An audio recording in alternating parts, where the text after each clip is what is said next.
He called me a fraud the first time we met, which was ironic considering his bakery was practically collapsing on itself. I should have walked out right then, slammed the door, and left him with his cracked counters and fading neon sign. But something in the way he glared at me like I was both the storm and the sunlight he didn't ask for made me stay. The town of Westport wasn't much to look at. A main street lined with antique shops that nobody visited. A diner where the coffee tasted like watered-down sorrow. And then there was the bakery. DeLuca's, faded blue letters dangling off rusted hooks. That was my battlefield. And standing behind the counter with flour on his cheek and too much fire in his eyes was Ethan DeLuca, the young chef who apparently hated me at first sight. "You're not touching these walls," he snapped, arms crossed, chin raised. His voice carried the kind of stubborn pride you'd expect from someone clinging to a sinking ship. I smirked. "Then why the hell did you hire me?" He hesitated, and that tiny flicker of silence told me everything. He needed me. He just didn't want to admit it. The first few days were war. He hated the sleek designs I sketched, calling them soulless. I hated his obsession with tradition, with keeping the cracked tiles and the crooked window that barely opened. He fought me on the smallest things: paint colors, counter height, even the kind of stools we should put near the window. And yet, every argument left me more entangled with him, like barbed wire wrapped in soft velvet. At night, after he closed shop, I stayed behind to measure walls or sand down wood.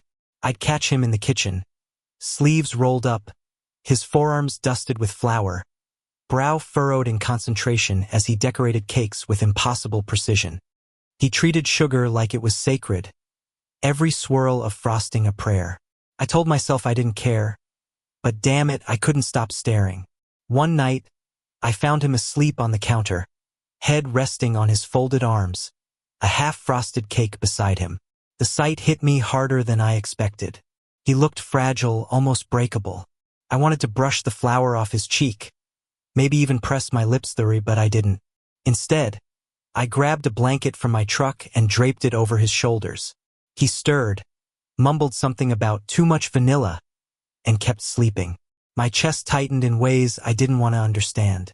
The town, of course, loved to talk. I wasn't local, and in small towns that made me suspicious. Whispers followed me whenever I walked into the diner. I'd hear fragments: city boy, thinks he knows better, doesn't belong. But what burned worse were the looks Ethan got when people saw us together. Not outright hatred, just that cold curiosity, the silent question. What exactly are those two boys doing spending so much time together? Ethan pretended not to notice, but I could see the tension in his jaw, the way his hands trembled when he carried trays out to customers. I knew why. His father's bakery was once the pride of the town, and now it was a shadow. Ethan wanted to rebuild it, but he also wanted to protect it from becoming too modern, too different. He wanted to honor his father's memory. And me? I was the outsider threatening that legacy. "You don't get it," he told me one evening, his voice rough. "This bakery isn't just flour and sugar. It's my dad's hands, my mom's laughter. It's everything I have left." Something in me cracked. I'd lost things too: dreams, family ties, the belief that love could ever be safe. I wanted to tell him all that, but instead, I muttered, "Then let me help you keep it alive." Of course, we still fought. The argument about frosting became legendary. I wanted sleek, modern designs: chocolate ganache dripping elegantly, clean lines, something Instagram-worthy. Ethan nearly threw a piping bag at my head. "Cakes are supposed to look like home, not like they belong in a museum," he shouted. "Home doesn't have to mean outdated," I fired back. "Your cakes taste like heaven, Ethan. But nobody's going to try them if the bakery looks like a funeral parlor." His eyes blazed, and for a moment, I thought he might kick me out for good. Instead, he stormed into the kitchen and came back with 2 cakes. One styled his way, messy swirls of buttercream and sprinkles, and one styled mine, neat layers with glossy finishes. He shoved a fork at me. "Taste." I did. His was warm, sweet, comforting. Mine was rich, decadent, sharp. Both perfect in their own ways. I looked up, met his eyes, and for a heartbeat, neither of us spoke. Something heavy hung in the air, something too dangerous to name. Nights blurred into weeks. Slowly, painfully, we found a rhythm. I learned to bend, to let the cracked tiles stay because Ethan was right, they had character. He learned to let me add soft lights near the window because I was right, they made the bakery glow. Our fights turned less hostile, more playful, almost flirtatious. One evening, after a long day of sanding wood and baking trial cakes, we stood outside the bakery. The sun was sinking, painting the town gold. Ethan leaned against the doorframe, arms folded, but his expression softer than I'd ever seen. "You're not what I expected," he admitted quietly. I chuckled. "That's the nicest insult I've ever gotten." He rolled his eyes, but his lips curved in the faintest smile. And in that moment, I wanted nothing more than to close the distance between us. But I didn't. Not yet. Because falling for him wasn't just dangerous, it was terrifying. The storm came sooner than I thought. A week before the grand reopening, someone spray-painted slurs on the bakery's back door. Ethan found it first. His hands shook as he tried to scrub it off, but the words wouldn't fade. I stood beside him, rage burning through me, and for once, he didn't push me away. He let me take the brush from his hand, let me cover the ugliness with fresh paint. The town was watching us. Whispers turned sharper. Customers pulled away. And Ethan, he started pulling away too. One night, he finally broke. "This isn't going to work," he said, not meeting my eyes. "You and me. People won't accept it. They barely accept the bakery as it is. If I lose this place, I lose everything." I wanted to scream. I wanted to grab him and make him see that the bakery didn't matter, not compared to us. But instead, I swallowed the words and walked out, because I knew he wasn't just protecting the baker, I was protecting himself from heartbreak. And maybe he thought I'd be the one to break him. But standing outside in the cool night air, looking at the flickering neon sign above the bakery, I knew the truth. He already had my heart. And whether he wanted it or not, I wasn't going to stop fighting for his. The night after Ethan told me it wouldn't work, I sat in my truck outside the bakery, staring at the dim glow leaking through the upstairs window. He was up there, probably pacing, probably regretting every word. I told myself to drive away, to let him bury himself in sugar and sorrow. But my hands stayed frozen on the steering wheel, and my heart refused to move. It's a cruel trick, falling for someone who believes the world has no room for you. The following morning, Ethan avoided me. He buried himself in the kitchen, slammed doors, drowned out the sound of my hammering with the hiss of the oven. I kept working, sanding wood and painting trim, even though every nail I drove into the wall felt like it was echoing inside my chest. When I finally confronted him, he wouldn't look me in the eye. "You should just finish the job and leave," he muttered, wiping down the counter with more force than necessary. "Is that what you really want?" I asked. Silence. His shoulders tensed, but his lips stayed shut. That silence cut deeper than any insult. I tried to distract myself with work, but the truth bled into every corner of the bakery. His presence lingered in the flour dust on the counters, in the smell of fresh bread that clung to the air, in the way sunlight caught in his dark hair when he finally did step out of the kitchen. We were magnets, repelling and colliding in the same breath. One night, I caught him outside, leaning against the back door where the slurs had been painted. His face was pale in the moonlight, his eyes distant. "They used to call my dad names too," he said suddenly. "Back when he was alive. He never cared. Said people would always find something to hate." I didn't know what to say. The wind rustled, carrying the faint scent of yeast and sugar. "But me," Ethan's voice cracked. "I do care. I care too much." I stepped closer, my chest aching. "You don't have to go through it alone." He shook his head, eyes glistening. "But you don't get it. If they turn against the bakery, if I lose this place, I lose my family all over again." I wanted to tell him that family wasn't brick and mortar, that it wasn't frosting or cracked tiles. It was people. It was love. But the words stuck in my throat, heavy with fear. So I just stood there, close enough to feel his warmth, but far enough to keep the space he seemed to need. Days passed. The reopening crept closer. The town watched with sharp eyes. I worked longer hours trying to distract myself from the ache inside. Ethan and I still spoke, but only about the baker, never about us. He hid behind recipes, I hid behind design sketches. We were two men building a dream, but dismantling each other in the process. The night before the opening, the bakery finally looked alive. The cracked tiles gleamed with polish. The lights I'd installed bathed the space in a soft, golden glow. And the cake's god. The cake stood proudly in glass cases, each one a testament to Ethan's hands and heart. He looked at it all with a kind of weary pride. Then he turned to me. "Thank you," he said simply. I wanted to believe those two words meant more than gratitude. That maybe they meant he saw me, that he needed me. But his eyes gave nothing away. The grand reopening was chaos. The bakery was packed from the moment the doors opened. Old couples, families with kids, even skeptical townsfolk came to see the miracle of DeLuca's reborn. The air buzzed with chatter and the sweet scent of sugar. Ethan moved like lightning, smiling at customers, sliding trays of cookies and cakes across the counter, his apron dusted with flour. For a few hours it was perfect. The bakery lived again. But perfection never lasts. A group of men lingered near the back, watching us too closely. One of them smirked when I walked by with a tray. Didn't know this place came with extras. His friends laughed. Ethan froze behind the counter. My chest burned with fury. "Get out!"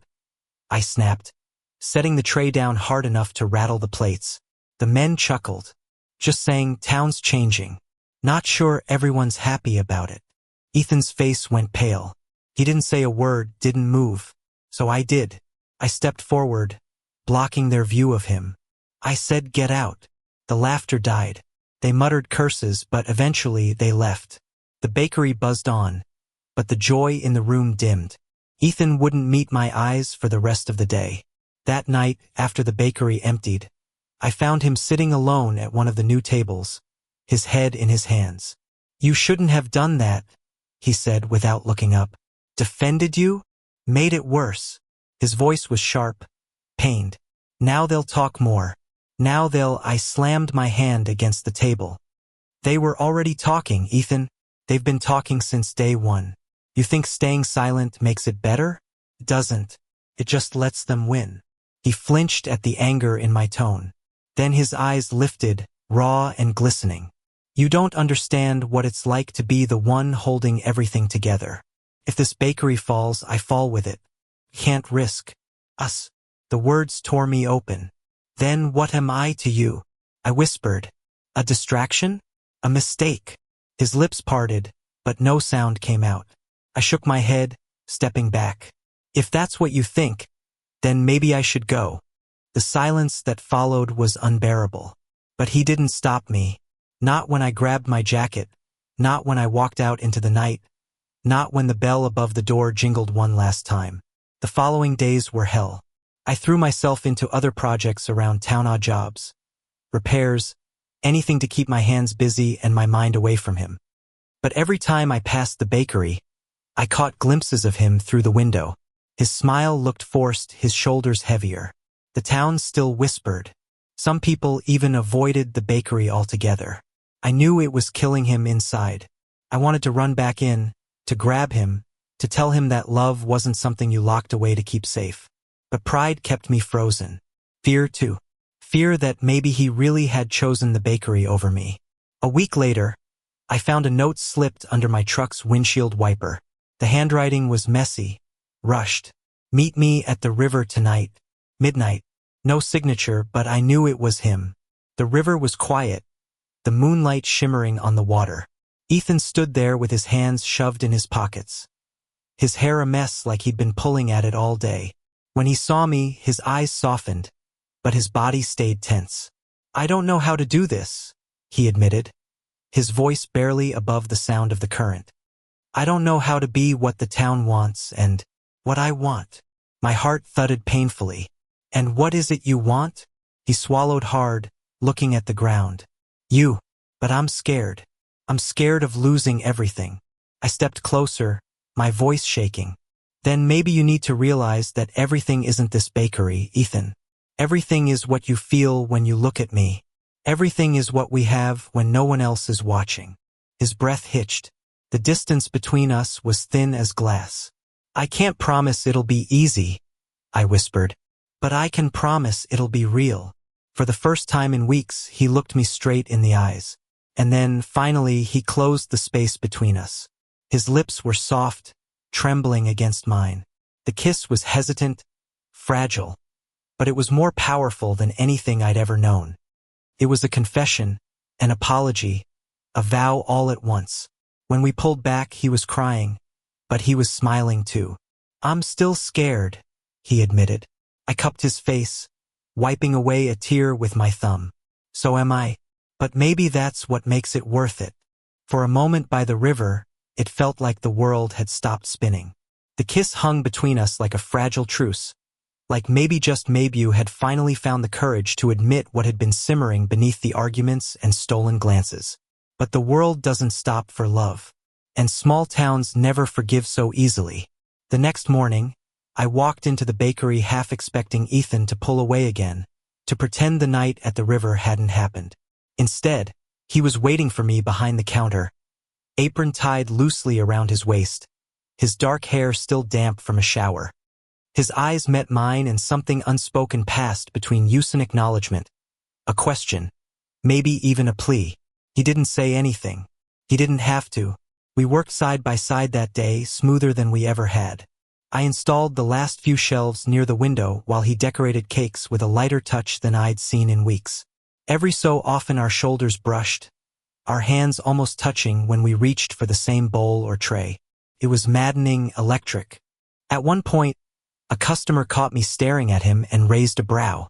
The old woman gave a knowing smirk, the kind that said she'd seen this story before. It should have embarrassed me, but instead, it made something inside me settle. Maybe not everyone in town was against us. Maybe there were allies hidden among the whispers. But the hope didn't last. By the end of the week, a storm of gossip swept through Westport. Someone had seen us at the river, apparently. Someone else claimed they caught Ethan lingering too close to me in the bakery. The whispers grew teeth. I overheard it at the diner one morning. Two men at the counter, voices low but sharp. DeLuca's turning into some kind of sideshow, one muttered. Yeah, shame too. His dad built that place with pride. Now look at it, boy toys and fancy lights. My fists clenched around my coffee cup. I wanted to stand, to knock the smug looks off their faces. But I forced myself to stay seated. Because if I fought every battle, Ethan would pay the price. When I returned to the bakery, he was pale. Someone had slipped a note under the door. Just 2 words scrawled in angry letters. Stay out. That night, he finally cracked. I can't do this, Ethan said, his voice breaking. He paced behind the counter, running a hand through his hair. The town's turning on me. We're losing customers. People look at me like I'm not even human anymore. I stepped closer. You are human. You're more than that. Don't, he snapped, cutting me off. His eyes were blazing, not with hatred but with despair. Don't tell me it doesn't matter, because it does. This bakery is all I have. If they destroy it, they destroy me. I felt something inside me shatter. And what about me, Ethan? Do I matter? Or am I just the wrecking ball you think is going to take it all down? He froze, his chest heaving. His silence was louder than any words. I turned and left before he could answer. Days stretched like shadows. We worked, but the warmth between us iced over. Conversations became mechanical, stripped of everything tender. At night, I lay awake in my truck, staring at the ceiling, replaying the kiss by the river until it felt like a dream I'd imagined. I told myself I should quit, that I should walk away and let him protect what he thought mattered most. But every time I thought of leaving, I remembered the way he looked at me when he thought no one was watching. That softness, that longing, kept me tethered even when the rope burned. The breaking point came 2 weeks later. We were preparing for a weekend rush, or what little of a rush remained. The bakery had lost customers. Half the tables sat empty. The whispers were winning. I was sanding a table leg when the door swung open and a man I recognized from the diner stormed in. He slammed his hand on the counter. "This place used to mean something," he spat. "Now it's a disgrace. Your father would be ashamed." The words hit Ethan like a punch to the gut. His face crumpled. "Get out," I growled, stepping forward. The man sneered. "Not until I say my piece. You're ruining this town, DeLuca. You and your friend here." His eyes flicked to me, full of venom. Something inside me snapped. I closed the distance in 2 strides, fists trembling. "You don't get to speak his father's name. Not when you've never lifted a finger to keep this town alive. Ethan's out here busting his ass every day, and all you can do is sit in a diner and spread poison." The man raised his chin. "You don't belong here. Neither of you do." For a second I thought I'd swing. My knuckles ached with the urge.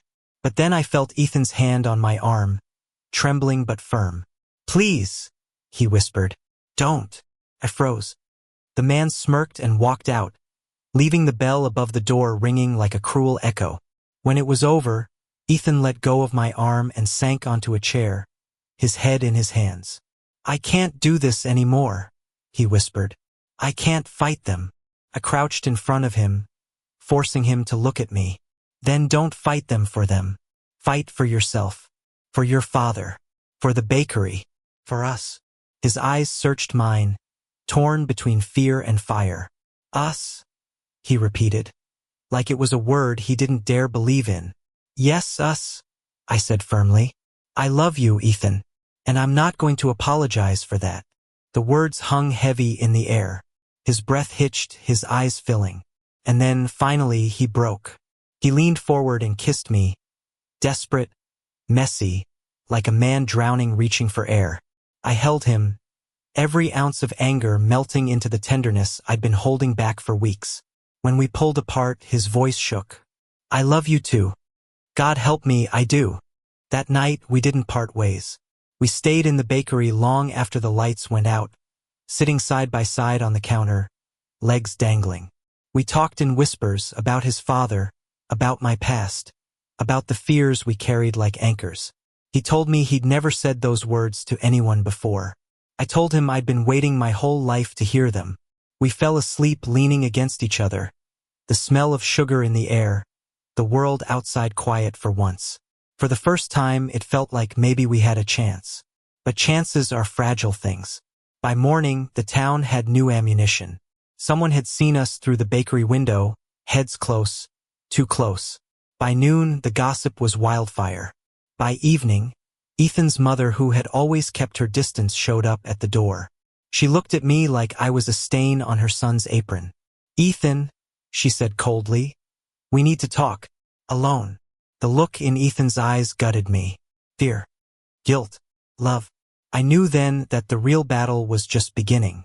Ethan's mother stood in the doorway like a storm contained in a single body.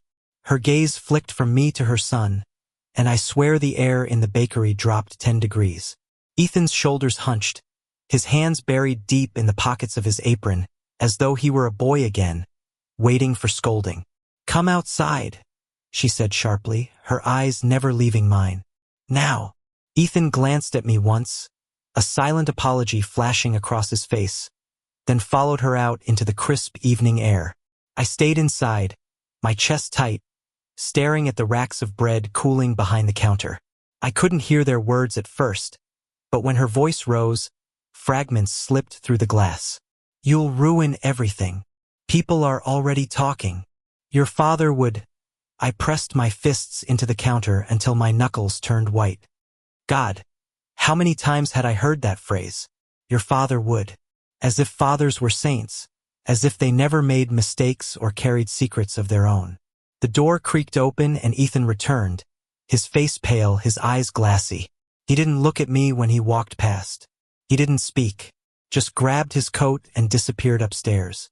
I stood there alone, the bakery suddenly too big, too cold. The next 2 days were unbearable. Ethan barely spoke to me. When he did, his words were clipped, mechanical, nothing more than instructions about flour or shelves. He looked exhausted, like the fight had drained every last piece of him. I wanted to push, to demand answers, but every time I saw the slump in his shoulders, I couldn't. I told myself he needed time, that maybe he'd come back around. But late one night, I found him sitting at the front table, head buried in his arms, shoulders trembling. When I touched his back, he flinched. "Don't," he whispered, voice hoarse. "If I let myself want this you'll destroy everything. My mom, the town, the bakery. I can't lose it all." My throat ached, but I forced the words out. "And what if you're losing yourself instead?" His silence told me the answer. I left that night, packed my tools, loaded the truck, and drove away from Westport with my chest hollowed out. The neon sign above the bakery flickered in the rearview mirror until it vanished into darkness. I told myself it was better this way, that I'd only ever been a fracture in his carefully built world. But as the miles stretched, every breath felt heavier. Because no matter how far I drove, Ethan stayed with meth's stubborn tilt of his chin, the softness in his smile, the way his hands shook when he held a piping bag but steadied when they brushed mine.